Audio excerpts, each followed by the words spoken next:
మన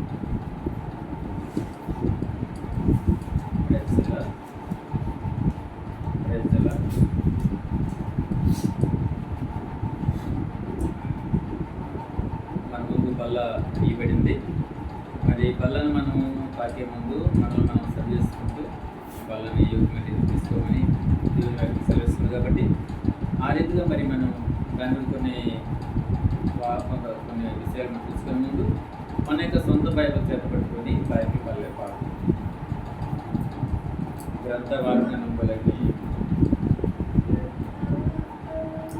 గ్రంథ వాగ్దానంబులన్నీ నావి, ప్రతి అధ్యాయం వరుస వచనము తన దివ్య ప్రేమ వాగ్దానంబులు, గ్రంథ వాగ్దానంబులన్నీ నావి.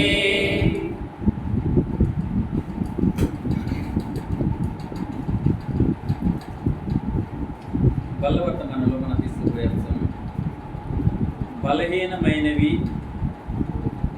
బలమైనవి రెండు మనకి వీయబడ్డాయి. మొదటిది బలహీనమైనవి, రెండోది బలమైనవి. మరి ఆ రెండింటినీ ఒక చోట అంత వేరువేరుగా పెట్టినట్లయితే మనము దేనికి చెందినవారు? బలమైన వారిగా మనం గుర్తించుకుంటామా, లేక బలహీనమైన వారిగా ఒప్పుకుంటూ మనం పశ్చాత్తాపడుతూ దేవుని వేడుకుంటామా? నేనైతే మాత్రం బలహీనమైన వాడిని. పౌలు గారు కూడా ఆయన ఏ నేరము చేయలేదు దేవుని ఎరిగిన తర్వాత. అలాంటి వ్యక్తి కూడాను తను దినదినము తను నలగొట్టుకునేవాడు అనమాట. ఎక్కడైనా జారిపోతానా, లేదా దేవునికి అవమానకరంగా ఏమైనా జరుగుతాయని చెప్పి తను దినదినం కూడా తనను తను నలగొట్టుకునేవాడు పౌలు గారు. అలాగే మనం కూడా ఎంత నీతిమంతులము పరిశుద్ధులము అయినప్పటికీ మనలో బలహీనత ఉంటుంది. అందుకే దేవుడు అంటారంటే నీతిమంతుడు లేడు ఒక్కడను లేడని చెప్తున్నది. కాబట్టి మొదటిగా అయితే మనము బలహీనులమని మనం ఒప్పుకోవాలి. మనం ఎలాంటి వారము? బలహీనులం. దానికి ఒక 3 ఉదాహరణలు ఉన్నాయి. అది ఏ విషయంలో మనం బలహీనులము అంటే 3 విషయాలు మనం చెప్పచ్చు, అందరికీ తెలుసు. మొదటి మనం చూసుకున్నట్లయితే శరీర విషయంలో మనం బలహీనులం. మన శరీర విషయంలోనూ బలహీనులం. వాక్యంలోకి వెళ్దామా? 2 కొరింథీయులు 4వ అధ్యాయము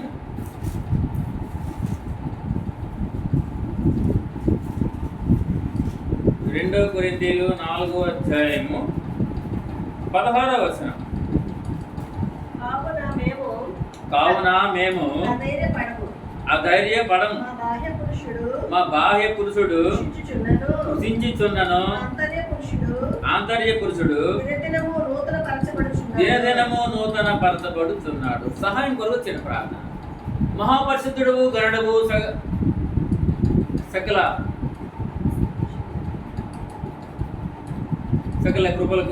కృపకు అనుకూలమైన దేవ, మరి పరిశుద్ధులని ఎంత కొనియాడనను ప్రభా, తక్కువని మేము ఒప్పుకుంటూ ప్రభా మీకే స్తుతులు అర్పించుకుంటూ వస్తున్నాము తండ్రి.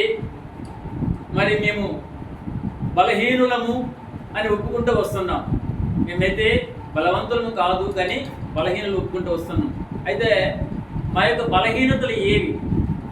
పౌలు గారిలాగా మేము కూడా దినదినము మమ్మల్ని మేము పరీక్షించుకుంటూ సరి చేసుకుంటూ మా యొక్క బలహీనతలను మేము విడిచిపెట్టడంలోను ప్రభా, మరి ఆ బలహీనత దాన్ని దాటి తండ్రి ప్రభా మీకు నిర్వియోగంగా కాకుండా ఉపయోగకరంగా తండ్రి బలవంతులుగా ఉండటంలో ప్రభా, మరి మీరు రాగడ అంతవరకు కూడా ప్రభా మేము ఆ యొక్క బలమైన వారిగా బలహీనత విడిచిపెట్టే వారిగా ఉండాలని ఆశపడుతూ వస్తున్నాం.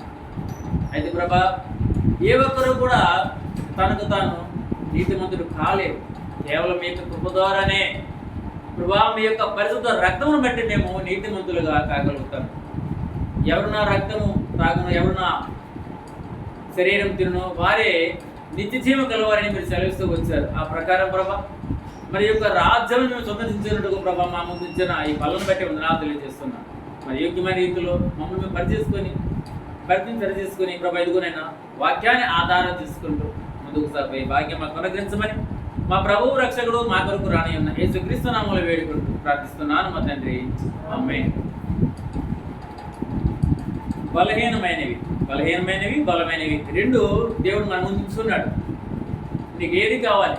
బలమైనది కావాలా, బలహీనమైనది కావాలంటే అందరము బలమైనదే కోరుకుంటాం, పరిశుద్ధమైనదే కోరుకుంటాం, ఆరోగ్యమైనదే కోరుకుంటాం. కానీ మనం బలహీనులు మనం ఒప్పుకోవాలి. మొదటగా అసలు ఏ విషయంలో మనం బలహీనులు అంటే మొదటిది శరీరం చూపిస్తున్నారు. 2 కొరింథీయులు 4:16 చూపిస్తున్నారు. కావున మేము అధైర్యపడము, అంటే మేము భయపడము, మా బాహ్య పురుషుడు కృషించుతున్నాను. అంటే యోబు గారి వలె మా శరీరం నశించిపోయినా, అనారోగ్యానికి గురైపోయినా, ఇంకొక స్వాదన వచ్చినా మేము మాత్రము భయపడము. ఎందుకంటే మా అంతరంగ పురుషుడు క్రీస్తుని బట్టి సంతోషపరచబడుతున్నాడు. కాబట్టి మేము మా బాహ్య పురుషుడు కృషించినను, ఆంతర్య పురుషుడు దినదినము మమ్మల్ని నూతనపరుచుతున్నాడు. అంటే మేము శారీరకంగా, బాహ్యంగా, బహిరంగ మేము చెడిపోయినప్పటికీ, నలిగిపోతున్నప్పటికీ, హింసింపబడుతున్నప్పటికీ లోపల పరిశుద్ధాత్మ మమ్మల్ని పురిగొల్పుతూ మమ్మల్ని ఆయన వద్దకు నడిపిస్తుంది. కాబట్టి మేము భయపడము. కానీ ఇక్కడ బలహీనమైనది ఏంటంటే శరీరం మనం ఒప్పుకోవాలి. ఎందుకంటే శరీరానికి చాలా ఆశలు ఉంటాయి, చాలా కోరికలు ఉంటాయి, చాలా ఆలోచనలు కూడా జరుగుతుంటాయి. మరి ఉదాహరణ చూసుకుంటే ఆరోగ్య విషయంలో శరీరము బలహీనమైనది. మనమైతే ఆరోగ్యాన్ని కాపాడుకున్నట్టుకు రకరకాల ప్రయత్నాలు చేస్తుంటాం. కానీ అయినా సరే ఆ బలహీనత ఏమిటో ఉదాహరణ చూడండి. మరో ఉదాహరణ, ఒక షుగర్ పేషెంట్ ఉన్నాడు. డాక్టర్ గారు చెప్తారు, అయ్యా ఇది మీరు తినకూడదు, అమ్మా ఇది మీరు తినకూడదు, ఈ మందులు క్రమంగా వాడండి, మీకు షుగర్ లెవెల్ కంట్రోల్ అవుతుందని చెప్తారు. నిజమే, మరి డాక్టర్ గారు చెప్పినట్టుగా మనం తినకూడదు. కానీ మన శరీర బలహీనత ఏది తినకూడదు, దేని వైపు మనం చూడకూడదు అంటే మన శరీరం పాకుతుంటుంది అన్నమాట. కాబట్టి మన శరీరం ఎంత బలహీనమైనదో మన ఆరోగ్య విషయం కూడా మనకు అర్థమవుతుంది. అంటారు, నీకు జలుబు దగ్గుంది కదా, ఇదిగో వేడి నీళ్ళతో ఈ మాత్ర వేసుకుంటే మనము కొందరికి ఇష్టపడక ఆ చల్లనీళ్ళతోనే మనం వేసుకుంటాం. అంటే అది నిజం అయినప్పటికీ దాన్ని అంగీకరించలే, ఒప్పుకోలేము. ఎందుకంటే శరీరం బలహీనమైనది. కాబట్టి మనము ఈ సమయంలో మన శరీరంలో బలహీనమైనవి ఏమైనా ఉన్నాయంటే దాన్ని మనం విడిచిపెట్టేవారిగా ఉండాలి. ఎందుకు? మనము ప్రభువు రక్తం చేత కడగబడిన వారము, పరిశుద్ధులుగా పిలువబడుతున్న వారము, ఆయన బిడ్డలము, ఆయనకు సాక్షులుగా ఉన్నవారము. కాబట్టి ఆయన్ని మహింపరచాలి, ఆయన స్తుతించి కనపరచాలి, ఆయన్ని మనం హైలైట్ చేయాలి. మనుషుల్ని కాదు, ఈ శరీరాలు గల ఆ మనుషులను, ఆ వ్యక్తులను కాదు, కానీ మనము దేవుని మనం పరిచేవారిగా ఉండాలి. ఎందుకంటే మనం బలహీనులము. ఎక్కడ జారిపోతున్నామో, ఏ పరిస్థితుల్లో తగ్గిపోతున్నామో మనల్ని మనం సరిచేసుకోవాలి. అపోస్తలుడైన పౌలు గారి వారి. అలాగే మరి లోపల ఉన్న వాటన్నింటినీ కోరుకుంటాం. నాకు బలానిది కావాలి, బలం చోట వెళ్ళాలి, అది నా సొంతం కావాలని ఈ యొక్క శరీర బలహీనత బట్టి మనం కోరుకుంటాం. అయితే దేవుడు మాట్లాడు, అంటే నీకు అన్ని విషయంలో స్వతంత్రం కలదు, కానీ కొన్ని చేయదగినవి కావు, కొన్ని నీకు క్షేమాభివృద్ధి కలిగించిన కొన్ని నీవు అన్నీ చేయడానికి కాదు. కాబట్టి మనము అంటే బల తీసుకునే ముందు మన శరీరం బలహీనమైనది అని మనం గుర్తించాలి. కాబట్టి ఏదైతే బలహీనమైనదిగా మనకు ఉందో దాన్ని విడిచిపెట్టి బలమైన వారిగా, శక్తిమంతులుగా, ఆయన బిడ్డలుగా ఉండాలనుకుంటాం. ఏం చేయాలంటే మనము ఆ యొక్క శరీరం ఉన్న ఆ బలహీనతను విడిచిపెట్టి మనము బలమైన వారిగా ఉండాలి. ఇంకా మన శరీరం ద్వారా అక్రమం చేయటి కొరకు సిద్ధంగా ఉంటుంది. అంటే ఈ శరీరాన్ని బట్టి, మనకున్న అవయవాల చేతులను బట్టి, లేదా మన నోటిని బట్టి, ఈ శరీరం నుండి వస్తున్న ఆలోచనలను బట్టి, మనకున్న బలమును బట్టి మనము తిరుగుబాటు చేసేవారిగా ఉంటాం. అంటే మనము చాలామంది అన్యాయాన్ని తిరుగుబాటు చేస్తారు, కానీ మరి న్యాయం వైపు కూడా మనం తిరుగుబాటు చేసేవారిగా ఉన్నాం. ఎందుకంటే మీరు దేవుని ఎరిగి ఉన్నారు కదా, మీరు దేవుని బిడ్డలుగా పిలవబడుతున్నారు కాబట్టి మీరు ఇది చెయ్యకూడదంటే శరీరం అంగీకరించదు. మీరు ఆయన చిత్తం నెరవేర్చాలంటే ఆయనతో మాట్లాడండి, ఆయన వేడుకోనండి, ఆయన సహాయం తీసుకోండి అని చెప్పిన మన శరీరం అందుకు సిద్ధపడదు. తిరుగుబాటుతనం, మన శరీరం తిరుగుబాటుతనం చేస్తుంటుంది. కాబట్టి శరీరం బలహీనమైనది మనం గుర్తించి మరి మనం జారిపోకుండా చూడండి. రోమలేసిన పత్రిక 6వ అధ్యాయంలో మన శరీరం ఎలాంటిది అని చెప్తుంది. రోమలేసిన పత్రిక 6వ అధ్యాయం 6:19 చూడండి. ఒక మాట కోసం తీమని చెప్పాను. ఎందుకు మాట శరీర బలహీనతను మనుష్య రీతిగా మాట్లాడుచున్నాను. ఏమనగా అక్రమము చేయుటకై అపవిత్రతకును అక్రమమునకు మీ అవయములను దాసులుగా ఎలాగ అప్పగింతురు, అలాగే పరిశుద్ధత కలుగునే ఇప్పుడు మీ అవయముల నీతికి దాసులుగా అప్పగించండి. మరి నువ్వు నీకు నోరుందా కానీ దురుసుగా మాట్లాడుతున్నావు, చేతులు ఉందా కానీ కొట్టడానికి సిద్ధపడుతున్నావు, వెళ్ళకూడదంటే వెళ్తున్నావే. మరి అదే అవయవం బట్టి నీ దేవుని స్తుతించవచ్చు కదా, అదే అవయవం బట్టి నీ దేవుని కనపరచవచ్చు కదా. అంటే మనం అక్రమం చేయడానికి, తిరుగుబాటు చేయడానికి, అన్యాయస్తులుగా పిలువబడడానికి మనము మన యొక్క శరీరము అవయవాలు సిద్ధపడుతున్నప్పుడు మరి దేవునికి వ్యతిరేక కార్యములు చేయకుండా దేవుని కనపరిచే వారిగా మనము ఇదే శరీరాలతో దేవుని మనము ఆరాధించవచ్చు కదా, ఆయన కనపరచవచ్చు కదా అని ఇక్కడ చెప్తున్నా. చూడండి, అక్రమం చేయడానికి అపవిత్రతకును అక్రమమునకు మీ అవయముల దాసులుగా, దానికి బానిసలు అయిపోయింది. మనము తిట్టడానికి మన నోరు బానిస అయిపోయింది. లేకపోతే చూడడానికి బానిస, అంటే అటువంటి బానిసత్వం నుండి మనం రావాలి, అటువంటి బలహీనతను మనం రావాలి.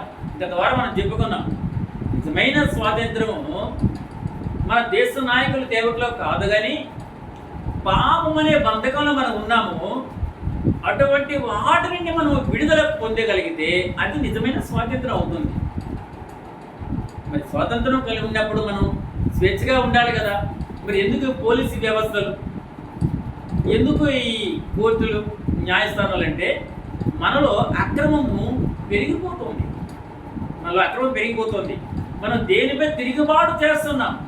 అందుకనే మనలో ఉన్న పాపాన్ని ఎప్పుడైతే మనము విడిచిపెడతామో అప్పుడే మనకు పూర్తి స్వాతంత్రం. అలాగే ఇక్కడ కూడా ఏమంటే మీ యొక్క శరీరాలతో మీరు ఏ విధంగా అయితే పాపం చేయడానికి మీరు ఇష్టపడుతున్నారో మన అదే అవయవాలతో మీ దేవుని మీద కనపరచాలి కదా. చెప్తున్నాను, మీ దేవుని కనపరచాలని. అంటే మన దేని గురించాలంటే మనము అన్యాయానికి మనం దాసులు కాకూడదండి, నీతికి మనం దాసులు అయిపోవాలంట. నీతికి మనము కూడా పరివారిగా ఉండాలి. కనుక ఈ సమయంలో ఆ బలహీనమైన వాటిలో మొదట మనం ఏం చేసుకున్నామంటే శరీరం గురించి మనం చూస్తున్నాం. శరీరం ఎంత బలహీనమైనదో మనం ఎరిగి ఉన్నాం. రెండోది మనం చూసుకున్నట్లయితే రూపము, అంటే అందము, బ్యూటిఫుల్. చూడండి 2 కొరింథీయులు 10వ అధ్యాయము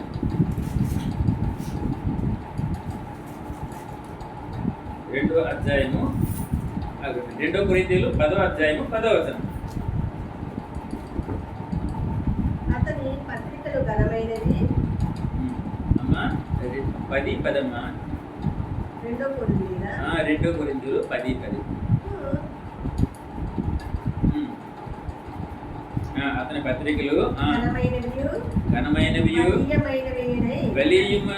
బలీయమైనవియునై ఉన్నవి, కానీ అతడు శరీర రూపమునకు బలహీనుడు, అతని ప్రసంగము కొరగా దిగడు. అవును, ఇక్కడ ఎందుకు ఈ మాట తీయమని చెప్పారంటే ఇక్కడ శరీరంలో భాగమైన రూపము అంటే శరీరంలో భాగమైంది అందం. మన ముఖం అయితేమి, లేదా మన శరీర సౌష్ఠవం అయితే కానీ, మన చేతులు అయితేమి, కాళ్ళు అయితేమి. కొంతమంది పిల్లలు అందమైన వారిగా మంచి అందం, అంటే అందం అంటే ముఖమే కాదు కానీ చేతులు, కాళ్ళు, ముఖము అవన్నీ కూడా సక్రమంగా మన చూడడానికి కనువిందుగా మనల్ని సంతోషపెట్టేటట్టుగా ఉండాలని మనం కోరుకుంటాం. ఇది అందమే. ఎందుకు అలా కోరుకుంటాను? దేవుడు ఆడపిల్లని ఇవ్వచ్చు, మగపిల్లని ఇవ్వచ్చు, అందం లేని వాడిని ఇవ్వచ్చు, అందమైన వాడిని ఇవ్వచ్చు, అంగవైకల్యం గర్వాన్ని ఇవ్వచ్చు, అంగవైకల్యం లేని వారిని కూడా ఇవ్వచ్చు. ఏదమ్మినను మన యొక్క బలహీనతలో దేవుని మనకి జ్ఞాపకం చేసుకోవాలి. దేవునికి తెలియదా మనకి ఏమి ఇవ్వాలో? కానీ ఇక్కడ మనము ఆ రూపము కూడా ఒక బలహీనమైనది, అందము కూడా ఒక బలహీనమైనది అని చెప్తూ వస్తున్నాను. ఎందుకంటే ఎలాంటి వారినైనా అందంతో వాడిని మనం తిప్పుకోవచ్చు. అంటే ఏం లేదు, నువ్వు చాలా అందంగా ఉన్నామంటే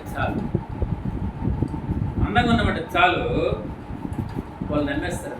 నిజానికైతే అది నిజం కాదు.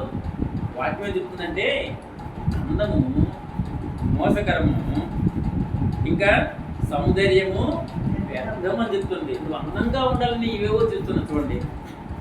నేనైతే అందంగా ఉండాలని, శుభ్రంగా ఉండాలనో కాదు కానీ ఉండాలి, కానీ ముఖానికి క్రీమ్ రాస్తాను, పౌడర్ రాస్తాను, ఇంకా చిరిగిపోయిన బట్ట, నలిగిపోయిన బట్ట అస్సలు నేను ఇష్టపడను. నేను బట్టలు లేకపోయినా నేను ఇష్టపడను, అన్ని బట్టలు ఉండాలనుకుంటాను. అంటే అక్కడ శరీరం బలహీనమైనది, ఆ శరీరంలో భాగమైన ఈ రూపం కూడా బలహీనమైనదే. ఎందుకంటే ఎదుటివారి దృష్టి మనం ఎలా ఉండాలంట? హై పిచ్లో ఉండాలి, వారికంటే మనం అధికంగా ఉండాలి, బాగుండి అందరూ మన వైపే చూడాలి, మనం చూసి వారు నేర్చుకోవాలనే ఒక ఆలోచన. అది తప్పది. కానీ ఇక్కడ బలహీనమైనటువంటి ఇక్కడ అందాన్ని అంటే రూపాన్ని కూడా మనం తీసుకోవచ్చు. ఎందుకంటే సామెత చెప్తుంది కదా, 31:30లోను అందము మోసకరమైనది, సౌందర్యము వ్యర్థం. కాబట్టి ఇప్పుడు కూడా మన అందాన్ని అతిశయపడి గర్వపడవు, కానీ మన అందాన్ని బట్టి ఇతరులకు కించపరచడం. కానీ ఒక ఆవిడ ఉన్నారు, దేవుని ఎరిగిన వ్యక్తి, ఆవిడ ఎలాగైనా మాట్లాడుతుంది. ఆవిడ అంటది, ఎవరిని చూసినా ఒక పేరు పెట్టేస్తుంది అన్నమాట. అక్కడ వారి యొక్క అందాన్ని బట్టి, వారున్న ఉన్నత స్థితిని బట్టి ఏదో పేరు పెట్టేస్తుంటారు. సరే, ఆవిడికి జ్ఞానం లేదు, కాబట్టి అలా అంటుంది. మరి జ్ఞానం కలిగిన వారు, దైవ సేవకులు అనబడిన వారు, మరి వాక్యంలో పట్టు కలిగిన వారు ఉన్నారు కొంతమంది సేవకులు. వాళ్ళు కూడా ఒక ఆయన ఎవరైనా కనబడితే ఒక వంపు పెడతారనమాట. ఆ ముక్కు గురించో, ఆ మూతి గురించో, ఆయన మాట తీరు గురించో ఏదో వంపు పెట్టి మాట్లాడతారు, చెప్తుంటారు. ఒక ఆయన గురించి చెప్పారు, పలానంటే సరిపోతుంది కదా, ఇంకా వివరించి వాళ్ళకున్న లోపాలను పెట్టి మాట్లాడారు. తప్పది, చాలా తప్పు. ఎందుకంటే మనం అందంగా ఉన్నామో లేమో అది దేవుడు తెలుసు, మనకు తెలుసు. కానీ ఇతరుల్ని మనం కించపరిచేటట్లుగా, లేకపోతే ఇతరుల గురించి మనము అమాత్రం మాట్లాడకూడదు. దేవుడు అన్నాడు కదా, నువ్వు ఒకరిని కించపరిచి నువ్వు చీపో అన్నావంటే అప్పుడే మనం పాపం చేసినట్టు చెప్తున్నాడు కదా మత్తయిలోను. ఒకరి చీపో అంటే మనం వెంటనే మనం పాపం చేస్తాం. కాబట్టి మనము అందాంశంలో చాలా జాగ్రత్తలు అంటే దాని చూసి గర్వపడము, లేకపోతే అంటే ఇప్పుడు అందాంశం ముగిసిపోయి ఉంటే నువ్వు పాపం పడిపోయినట్టే. అంటే శుభ్రంగా ఉండడం తప్పు కాదు, అందంగా ఉండడం తప్పు కాదు, కానీ అందాన్ని బట్టి మనం ఏం చేయాలంటే గర్వపడకూడదు, పాపంలో జారిపోకూడదండి. ఇది రెండో కారణం అన్నమాట. ఇక మూడో బలహీనమైనది. మొదటి శరీరం బలహీనమైనది అని చెప్పుకున్నాము, రెండోది అందము రూపం బలహీనమైనది అని చెప్పుకున్నాము, మూడోది మనిషి బలహీనం. చూడండి 2 కొరింథీయులు 12వ అధ్యాయము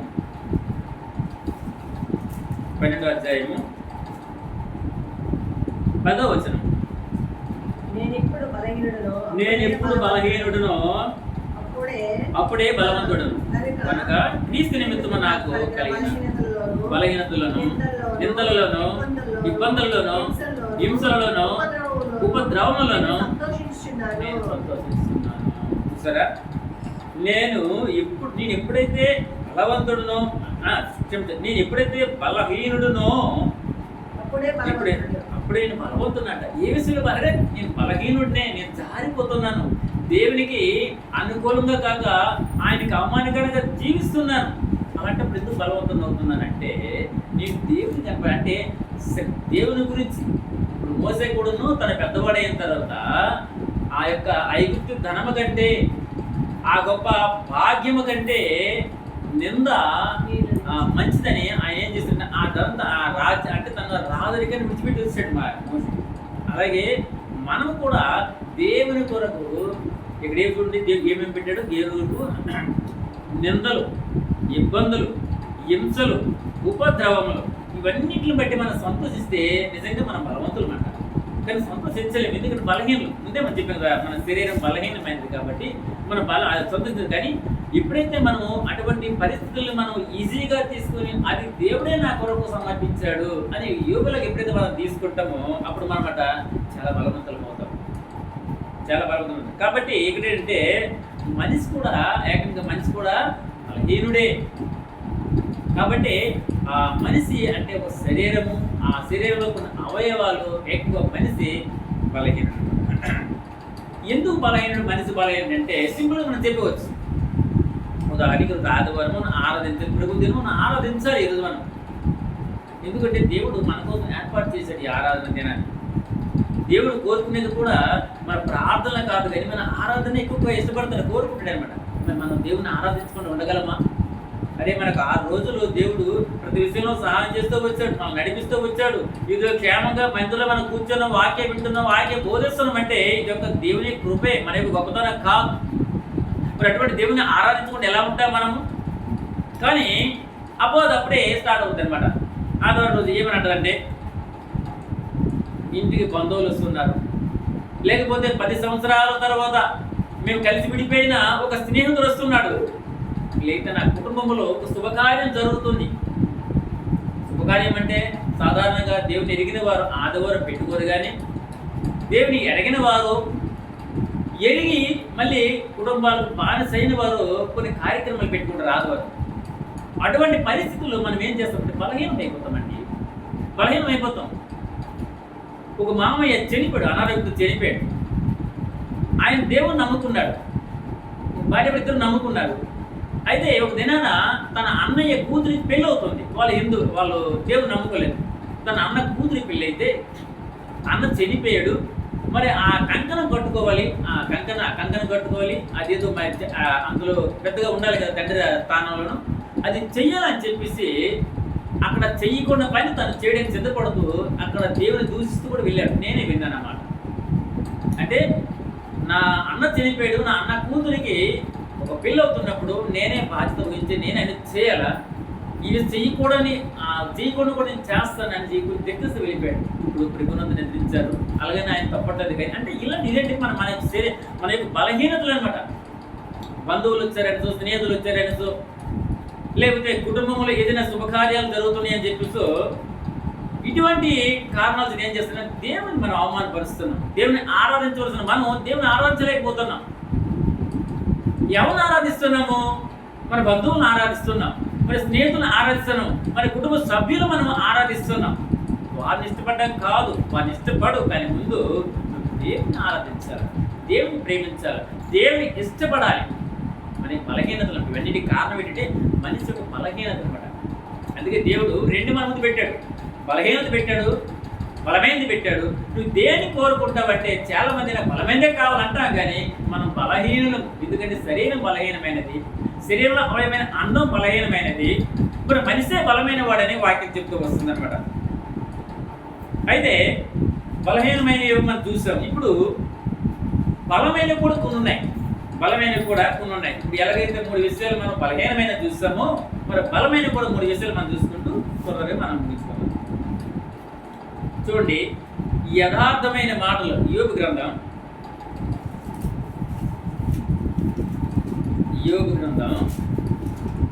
6వ అధ్యాయము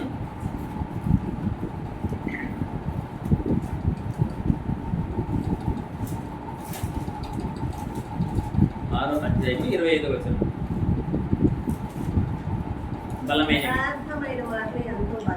యథార్థమైన మాటలు ఎంతో బలమైనవి, ఆయనను మీ గద్దింపు దేనికి ప్రయోజనం? అంటే మన మాటల్లో యథార్థత లేదండి, మన మాటల్లో సత్యం లేదు, మనం గద్దించడం వల్ల ఏం ప్రయోజనం అని అంటున్నారు. అంటే ఏది ప్రయోజనం అంటే మీలోను యథార్థమైన మాటలు, అదే ప్రయోజనం. మరి మీలో మనలో యథార్థత లేనప్పుడు మనం ఎన్ని మాట్లాడినా కూడా ప్రయోజనం లేనిది. కాబట్టి బలమైనవి ఏవేనంటే మొదటిగా మనము యథార్థమైన మాటలు చెప్పుకోవచ్చు. ఎంతమంది మనం యథార్థంగా మాట్లాడగలుగుతాం. ఒక యథార్థంగా ఉన్నప్పుడు కొన్ని పరిస్థితుల్లో శరీర బలహీనతలు బట్టి మనం జారిపోతుంది. ఇవన్నింటినీ మనము సరిచేసుకుని పరీక్షించుకొని ఆ బలను మనము ముట్టాలన్నమాట. అలాగే ఇంకొక యథార్థమైనది ఏంటంటే, బలమైనది ఇంకోటి ఏంటంటే, దేవుని ఎరిగిన వారు. మొదటి యథార్థంగా మాట్లాడేవారు యథార్థవంతులే కాదు, కానీ దేవుని ఎరిగిన వారు కూడా బలమైన వారేనట. చూడండి దానియేలు రాసిన గ్రంథం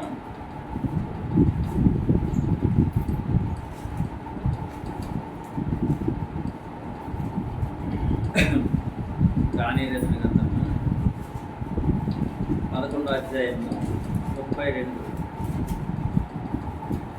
11:32. దేవుని ఎరిగిన వారు కూడా బలమైన వారే అని ఒక మాట వస్తుంది. దానియేలు 11వ అధ్యాయము 32వ వచనం. 32లో లాస్ట్లో మాట ఉంటుంది. తమ దేవుని ఎరుగువారు మాటలు చెప్పి నిబంధన అతిక్రమించు వారిని వశపరచుకుంటాము. అయితే తమ దేవుని నెరుగువారు బలము కలిగి గొప్ప కార్యములు చేసిద్రట. చూసారా, ఎవరైతే దేవుని ఎరుగుతారో వారు యథార్థవంతులు, వారే బలమైన వారట. మొదటిది మన యొక్క యథార్థమైన మాటలు బలమైనవి. రెండోది దేవుని ఎరిగిన మనం కూడా యథార్థమైన వారు, అంటే బలమైన వారము, పరిశుద్ధులము. మనం పరిశుద్ధులము అంటే బలమైన వారిగా మనం ఉండాలని ఆశపడితే మొదట మనం జరిగిన యథార్థమైన జీవితాన్ని యథార్థమైన మాటలతో పాటు ఎలా ఉండాలంటే అనమాట, దేవుని ఎరిగిన వారు కాబట్టి మనము దేవుని అనుసరించే వారిగా ఉండాలి. ఎలాగ ఉండాలంటే చూడండి, అంటే తమ దేవుని ఎరుగువారు ఎవరైతే దేవుని ఎరుగువారో ఒక నిజంగా వారు దేవుని ఎరిగిన వారైతే చాలా బలవంతులు అంటే వాళ్ళు చాలా బలవంతులు. ఎరిగిన వారి గురించి నేను చెప్తాను, వారు బలమైన వారు. ఎందుకంటే చాలామంది విమర్శిస్తారు, ప్రార్థన చేస్తే తగ్గుతుందా అని. లేదు, వారి యొక్క దాన్ని ఏమంటారు, వారు మాట చెప్తున్నప్పుడు అది ఖచ్చితంగా జరుగుతుందనే వారు చెప్తూ వస్తుంటారు అనమాట. అంటే ఈ మాట చెప్తారంటే అందరూ కాదు, కానీ ఎవరైతే దేవుని దృష్టికి యథార్థంగా ఉంటారో వారు ప్రార్థన చేస్తే దేవుడు తప్పక ఆలకిస్తారు. ఆయన అంటారు కదా, మీరు యథార్థత లేదు కాబట్టి మీరు ప్రార్థన చేసినాక నీకు వినటం లేదు, నాకు అవసరం లేదు, యథార్థత లేని ప్రార్థన నేను అంగీకరించడం చెప్తున్నాడు. చాలామంది మన యొక్క సొంత కార్యాలు, మన యొక్క సొంత అలవాట్లతో మనము ప్రార్థన చేస్తుంటాం, కానీ దేవుడు దాన్ని అంగీకరించాడు. దేవుడు అంగీకరించాలంటే ఎలా ఉంటే మనము యథార్థ హృదయం కలిగిన వారిగా ఉండాలి, యథార్థతని ప్రేమించే వారిగా ఉండాలి. అప్పుడే దేవుని ఎరిగిన వారు కూడాను బలమైన వారిగా గుర్తించబడతారు. వారు బలమైన అంటే వారు చేసే ప్రతి కార్యం కూడా బలమైనదిగా అంటే పరిశుద్ధంగా ఉంటుందండి. ఎందుకంటే దేవుని యొక్క సంకల్పం కృప అనేది ఉంటుంది, ఆయన కుమారులు ఉంటుంది. ఇప్పుడు మన పిల్లల్ని ఏదైనా అధికంగా మంచి ఇవ్వాలని ఇష్టపడతామా, లేదా వేరే వాళ్ళని ఇవ్వాలని ఇష్టపడతామా? మన పిల్లల్ని కదా. అలాగే దేవుడు కూడా ఎవరైతే ఆయన్ని యథార్థంగా అంగీకరించి యథార్థంగా జీవిస్తారో అటువంటి వారి పట్ల దేవుడు కార్యం చేస్తాడు. కాబట్టి ఏంటంటే దేవుని వారు గొప్ప బలము కలిగి తమ కార్యములని వారు చేస్తారు. ఈ రెండు. ఇంకా దేవుని ఎరిగిన వారు మరి దేవుని కార్యం నెలకొంటే అవి కూడా చూపించుంటాడు. యోవేలు గ్రంథం 2వ అధ్యాయము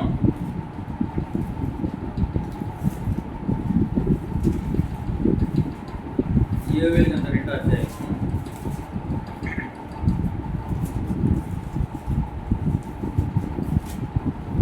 అధ్యాయము 21వ వచనం.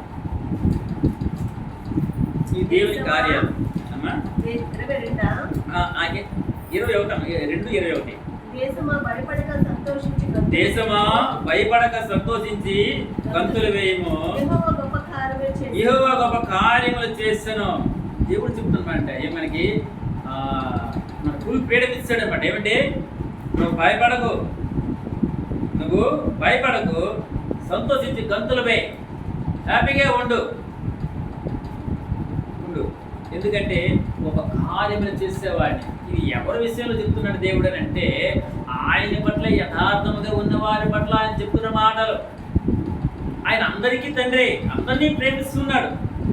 చెడ్డవాడిని విడిచిపెట్టాలని మంచివాడిని చేర్చుకోవాలని ఉద్దేశం కాదు. ఎందుకంటే నీతిమంతుడు లేడు, ఒకడు లేడు అని చెప్తున్నారు కాబట్టి మనం అందరూ ఆయన బిడ్డలమే, అందరం అంగీకరించాలి.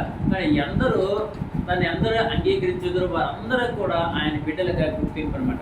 కాబట్టి ఆయన చెప్తున్నాడు దేవుడు ఏంటంటే మీరు సంతోషండి, ఎగరండి, గెంతలేండి. గెంతులు ఏంటంటే అల్లరి తిరుగుతున్న ఆటపాటలు కాదు, దేవునికి ఇష్టమైన దేవుని కనపరిచే విధంగా, దేవుడు మనల్ని గుర్తించే విధంగా మనల్ని ఎత్తివేస్తూ, అంటే మన యొక్క కార్యం విషయమే ఆయన మనకి వాగ్దానం చేసి ఉన్నాడు. ఆయన వాగ్దానం అంటే మొదటి దేవుని ఎరిగిన వారు బలమైన వారే, మరి దేవుని కార్యములు కూడా బలమైనవి. ఇంకా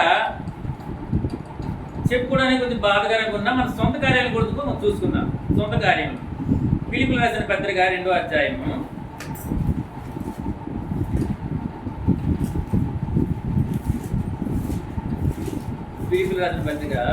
2వ అధ్యాయము 21వ వచనం. అందరూ తమ సొంత కార్యములనే చూసుకొచ్చున్నారు కానీ యేసుక్రీస్తు కార్యములు చూడరు.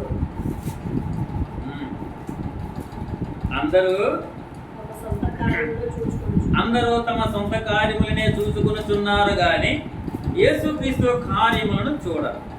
ఇది నిజమని మనం ఒప్పుకోవాలి. మనం కాదంటే లేదు, నిజమని ఒప్పుకోవాలి. అంటే దేవుని ఎరిగిన వారు బలమైన వారే, దేవుని యొక్క కార్యములు బలమైనవే. మరి మన సొంత కార్యములు బలమైనవా? కాదు, ఇవి బలహీనమైనవి. ఇవి బలహీనమైన అంటే దేవుని యొక్క కార్యం ఎలా ఉంటాయో, దేవుని ఎరిగిన వారు చేసిన వారి యొక్క కార్యాలు ఎలా ఉంటాయో, దేవుని ఎరగిన వారి సొంత కార్యములు కూడా ఎలా ఉంటాయి, ఇవి బలహీనమైనవి. కాబట్టి మనము దేవుని కార్యములో మనం ఎప్పుడైతే పాల్పొందులు పొందుతామో, దేవుని యొక్క చిత్తాన్ని మనం ఎప్పుడైతే మనము చేయడానికి ఇష్టపడతామో, అప్పుడే మనము బలమైన వారిగా మనము చెప్పుకోవచ్చు. మొదటిది బలమైనది ఏంటి చెప్పంటే యథార్థమైన మాటలు, యథార్థమైన దేవుడు. మరి రెండోది దేవుని ఎరిగిన వారు, ఇంకా దేవుని కార్యాలు. మూడోది పరిశుద్ధ సంఘము. ఏంటిది బలమైనది ఏంటి? పరిశుద్ధ సంఘము. చూడండి లేవియా కాండము 23వ అధ్యాయము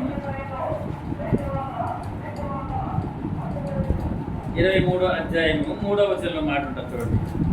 అంటే పరిశుద్ధ సంఘం ఎలాంటిది?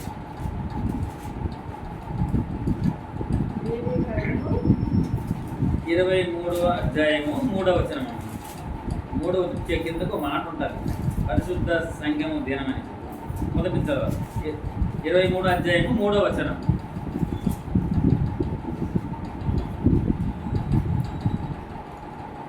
3వ వచనం. 6 దినములు పని చేయవలెను, వారము 7వ దినము విశ్రాంతి దినము. అది పరిశుద్ధ సంఘపు దినము. అందులో మీరు ఏ పైనను చేయకూడదు. ఈ సమస్త నివాసములందు అది యెహోవా నియమించిన విశ్రాంతి దినము. అంటే ఈ విషయం అందరికీ తెలుసు, ఎవరు తెలియదని అట్లా అందరూ తెలుసు, కానీ మనం పాటించలేకపోతే కారణం ఏంటంటే బలహీనత. ఎందుకు మనం పాటించలేకపోతే బలహీనత? ఎందుకంటే ఈ దినం ప్రభు దినము, పరిశుద్ధ సంఘం అనమాట. ఇది చాలా విలువైనది, ప్రాముఖ్యమైనది, పవిత్రమైనది, దేవునికి ఇష్టమైన దినాన్ని మనం ప్రేమించాలని తెలుసు, కానీ మన యొక్క బలహీనతలు బట్టి మనం దాన్ని ఆశలు ప్రేమించలేకపోతున్నాం. అంటే బలహీనతగా మనలోనే ఆయన ఏమిటంటే మీరు నీతిమంతులు చెప్పలేదు, కానీ మీరు నీతిమంతులుగా కాకుండా ఉండుటకు మీరు ప్రయత్నం చేయండి అని చెప్తున్నాడు ఈ సందర్భంలో. దానికోసం మీరు చిత్తపడపడడానికి కూడా ఆయన చెప్తూ వస్తున్నాడు. మూడోదంటే పరిశుద్ధ సంఘం. అయితే పరిశుద్ధ సంఘమును ప్రేమించిన వారు ఎలా ఉండాలి? పరిశుద్ధ సంఘాన్ని ప్రేమించిన వారు మూడోది అంటే పరిశుద్ధ సంఘము ఎలాంటంటే బలమైనది అన్నారు కదా. మరి అటువంటి బలమైన దాన్ని మనము అంగీకరించాలంటే ఎలా ఉండాలి పరిశుద్ధ సంఘం అంటే? మొదటిగా మనము స్తోత్ర గీతములు చేయాలి, పాడాలి. స్తోత్ర గీతలు మనము చేయాలి. స్తోత్ర గీతములు అంటే దేవుని మనము కనపరుస్తూ పాటలు పాడాలి. చూడండి సరే, కీర్తనలో 149వ కీర్తన, 149వ కీర్తన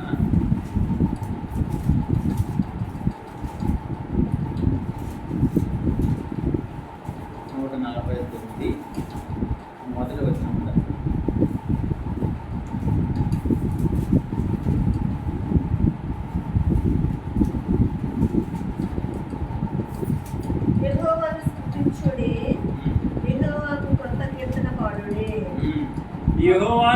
స్థుతించుడి, యెహోవాకు కొత్త కీర్తన పాడుడి. భక్తులు కూడుకొని సమాజములో ఆయనకు స్తోత్ర గీతము పాడుడి. ఇక చూడండి, నేను అప్పుడు తెలియక దేవుని నమ్ముకున్న కొత్తలో అప్పుడు మరి మందిరికి వెళ్ళేవాడిని కానీ మనకు వాక్యం అర్థం కాక అందులో అప్పుడు సెల్ లేవు కానీ టీవీలు ఉండేవి అనమాట. టీవీలో అప్పుడప్పుడు కొన్ని వాక్యాలు వస్తుండేవి అనమాట ఛానల్లోనూ. అవి సరిగ్గా ఎప్పుడు పెట్టేవాడంటే ఉదయం 10 గంటలకే వాళ్ళకి అప్పుడు పెట్టేవాళ్ళు ఆ టీవీలో. నేనేం చూసేవాడు, తప్ప ఎంత బాగా చెప్తున్నా అంటే ఇప్పుడు యూట్యూబ్లో వచ్చిన ప్రతి ఒక్క దైవజనుడితో నాకు పరిచయం లేదు కానీ వారి గురించి వారి అన్నీ తెలుసుకుంటున్నాను. కానీ అప్పుడు తెలియదు. కానీ అటువంటి వారు మాట్లాడుతుంటే నేను ఆశ్చర్యపడి, నిజమే కదా, ఇటువంటి వర్తమానమే కదా మనం కోరుకునేది, ఇదే కదా మనల్ని బలపసం చెప్పేసి దీనికోసం చర్చకి ఎందుకు వెళ్ళడం, మందిరానికి ఎందుకు వెళ్ళాలి, ఇంట్లో ఉంటే సరిపోదా అని ఒక ఆలోచన కలిగేది నాకు. ఎందుకంటే ఆ టీవీలో వారు చెప్తుంటే అది వింటుంటే అది నాకు ఎంతో ఆనందం అనిపించింది. ఇదే సత్యమని అనుకున్నాను. మనం చర్చకి వెళ్ళని వ్యర్థం అనుకున్నాను. ఆ చర్చలో అర్థం కానీ ఆ సమయం 2 గంటలు ఉండే కంటే ఇది ఉంటే చాలు కదా, నేను శ్రమపడి అలాగనే కానీ తప్పది. ఎందుకు తప్పంటే ఇక్కడ చెప్తుందిరా, భక్తులు కూడుకొని సమాజంలో ఆయనకు స్తోత్ర గీతం పాడడి. అంటే మనం ఒక మందిరాన్ని కలిగి ఉండాలి, ఒక సహవాసాన్ని కలిగి ఉండాలి. మనందరం ఆయన పిల్లలంతా ఒక చోటే ఉండాలి. కోడి 10 పిల్లలు తీసినప్పుడు 10 పిల్లలు ఒక చోట ఉండడానికి ఇష్టపడతాయి కానీ చెదిరిపోవాలని వేరే ఉండాలని వ్యక్తి ఇష్టపడవు. మనం కూడా దేవుని ఎరిగిన వారుగా ఎలా ఉండాలంటే సమాజ మందిరములో మనందరం కూడా ఓ చోట ఉండి మనము దేవుని ఆరాధించాలి, దేవుని కనపరచాలి, మన తోటి వారిని ప్రేమించాలి. వారి అవసరతలోనూ, వారి అక్రతలోనూ, వారి ఇబ్బందులోనూ, వారు ఎటువంటి పరిస్థితిలో ఉన్నారో వారిని పరామర్శించే వారిగా ఉండాలి, వారిని బలపరిచే వారిగా ఉండాలి, వారిని ప్రేమించే వారిగా ఉండాలి. అందుకే మనకి సమాజ మందిరం అవసరం. మనకి మందిరం మనకి అవసరం. ఇంకేమైనా చూడండి, మన ఆయన స్తుతించుడి, కొత్త కీర్తన పాడుడి. కొత్త కీర్తన అంటే పాటలు పాడుతుంది అని అంటే కొత్తగా అంటే మన హృదయముతో, అంటే కొత్త కీర్తన అంటే ఇప్పుడు వరకు నేను చెడిపోయి పాడైపోయాను కానీ కొత్తగా నేను జీవిస్తున్నానే దానిని తెలియజేయడం మనం కొత్తగా మనం పాడాలి. అంటే కొత్త జీవితంతో మనం కొత్త అనుభవంతో మనం పాడాలి. మన దేవుని స్తుతించేవారిగా ఆరాధించేవారిగా ఉంటూ మనం పాడాలి. అది ఎలాగంటే మనందరికి కూడుకొని సమాజ మందిరానికి స్తోత్ర గీతములు పాడాలి. అంటే ఈ మాట చెప్తున్నట్టే మరి పరిశుద్ధ సంఘము బలమైందని చెప్తున్నప్పుడు మరి పరిశుద్ధ సంఘాన్ని మనం ప్రేమించిన వారుగా మొత్తం మనం ఏం చేయాలంటే మన అందరం సమాజ మందిరాన్ని కూడుకొని కొత్త కీర్తనలు అంటే కొత్త పాటలు కాదు కానీ కొత్త అనుభవంతో, కొత్త విధానంతో మనం ఏం చేయాలంటే మారు మనసు రక్షణ అనుభవంతో మనం ఏంటి దేవుని మనం స్తుతించి పాటలు పాడాలి. ఇంకేం చేయాలంటే ఉపదేశమును మనం వినేవారిగా ఉండాలి. ఎలాగ ఉపదేశం చూడండి, 19వ కీర్తన 19వ కీర్తన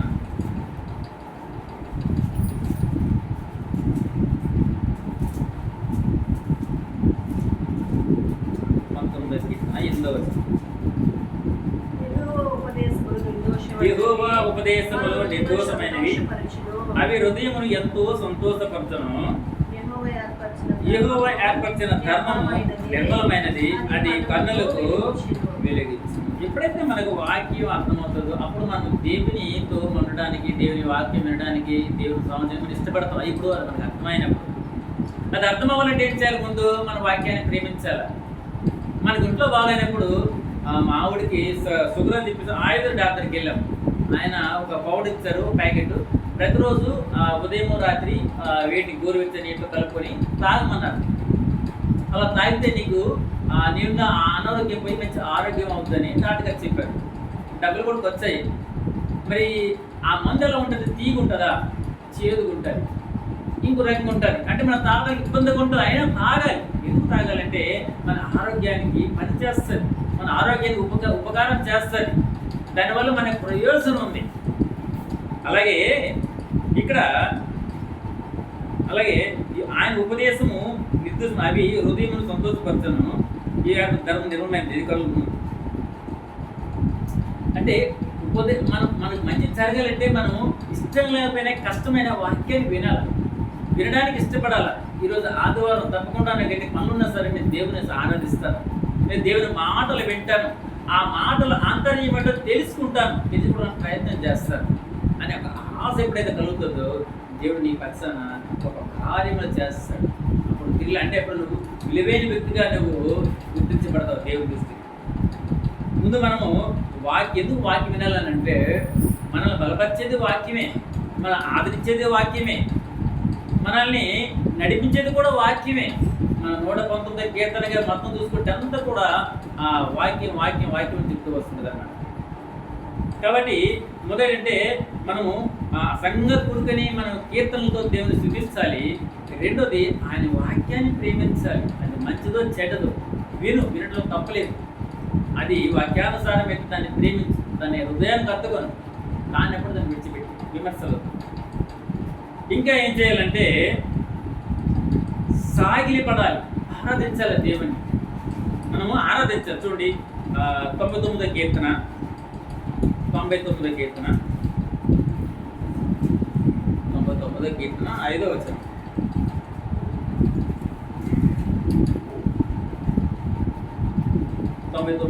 కీర్తన. మన దేవుడైన యెహోవాను గణపరచుడి, ఆయన పాదపీఠం ఎదుట సాగిలిపడుడి. ఎందుకంటే ఆయన పరిశుద్ధుడు. సాగిలిపడి ఆరాధించాలి. ఆరాధించినట్టు ఒకరిని ఇష్టపడమే ఆరాధన, ఒకరిని పొగటమే ఆరాధన. ఒకరు ఏదైనా పని చెప్తున్నారంటే మనం చేస్తున్నామంటే అదే ఆరాధన. ఎందుకు చేస్తున్నాం? ఆయన అంటే ఇష్టం కనుక, అందులో సత్యం ఉంది కనుక, అది యథార్థం కనుక మనం ఏం చేస్తామంటే అది చేసేదాన్ని ఆరాధన అంటారు. ప్రభా, మరి ఈ సంవత్సరం అంతట్లో మీరు చూపించిన కృపను బట్టి, మీ యొక్క ప్రేమను బట్టి, నేను మా కొరకు పాపమైన మా కొరకు మీరు సిలువలో కట్టిన ఆ పరిశుద్ధమైన రక్తమును బట్టి మిమ్మల్ని ఆరాధిస్తున్నాను. ఒకప్పుడు చీకటిలో నలిగిపోతున్న మమ్మల్ని వెలుగులో తెచ్చి మమ్మల్ని వెలుగు సంబంధిగా ఉంచారు. నీ కుమారునిగా అంగీకరిస్తూ వస్తున్నారు. అందుని బట్టి మిమ్మల్ని ఆరాధించాలి. ఇటువంటి ఆరాధన ఉండాలి. ఎక్కడుంటుంది ఇది అంటే ఎక్కడుంటుందంటే పరిశుద్ధ సంఘంలో మాత్రం ఉంటుంది. పరిశుద్ధ సంఘంలో ఆయన స్తుతించి కనపరచాలి, ఆయన వాక్యం వినాలి, ఆయన మనము ఆరాధించేవారిగా వినాలి. ఇప్పుడు వాక్యం ద్వారా ఇప్పుడు దేవుడు మన ముందు 2 విషయాలు పెట్టున్నాడు. ఒకటి బలహీనమైనవి పెట్టున్నాడు, రెండోది బలమైనవి పెట్టున్నాడు. దేని మనం కోరుకోవాలి? ప్రభా, ఇప్పటి వరకు నేను బలహీనుడిని, బలవంతుడిని అనుకున్నాను కానీ కాదు, నేను బలహీనుడిని, మడమాడికి జారిపోతున్నాను. అయితే ప్రభా, మరి నా యొక్క బలహీనతలను గురించి నేను ఒకసారి పరీక్షించుకొని సరిచేసుకొని యోగ్యమైన రీతిలో నేను ఆయన బలలో చేయి వేస్తాను ఒక తీర్మానంతో మనం బలం తీసుకోవాలి. ఇంకా బలహీనుడిగా ఉంటూ మనం బలం తీసుకుంటామా, లేకపోతే బలహీనత నుండి మనం బయటపడుతూ మన తమ ఖర్చుదా దేవుని ఎరుగువారు గొప్ప కార్యములు ఎవరు చేస్తారు? దేవుని ఎరిగిన వారే పరిస్థితుల్లో చేస్తారు, యథార్థవంతులు చేస్తారు. అందరూ చేయలేరు, అందరూ స్వస్థతలు చేయలేరు. కాబట్టి మనం దేవుని ఎరిగిన వారికి ఎలా ఉండాలంటే మన యొక్క బలహీనతలను మనం బయటకు వచ్చి బలమైన వారిగా మనం ఉండాలి. కాబట్టి 1 కొరింథీయులు 11వ అధ్యాయం 28వ ప్రకారం 1 కొరింథీయులు 11వ అధ్యాయము 28వ వచనంలో, కాబట్టి ప్రతి మనుషుడు తను తాను పరీక్షించుకొనవలెను, అలాగూ చేసి ఆ రొట్టెని తిని ఆ పాత్రలోనిది త్రాగవలెను. ఎందుకంటే నా శరీరము తిని ఆ రక్తము తాగువాడే నిత్య జీవం గలవాడని దేవుడు చెప్తున్నాడు కదా. కాబట్టి మనల్ని మనం పరీక్షించుకుంటూ ఏం చేయాలంట? చేసి పరీక్షించుకొని ఆ రొట్టెను తిని ఆ పాత్రలోనిది మనము తాగవాలి. మరి వాక్యాన్ని రీతిగా వాక్య రీతిగా మనం ఇప్పుడు ఏదైతే విన్నాం అంటే ఒకటి బలహీనమైనది ఉంది, రెండోది బలమైనది ఉంది. మనం బలహీనలు మనం ఒప్పుకోవాలా?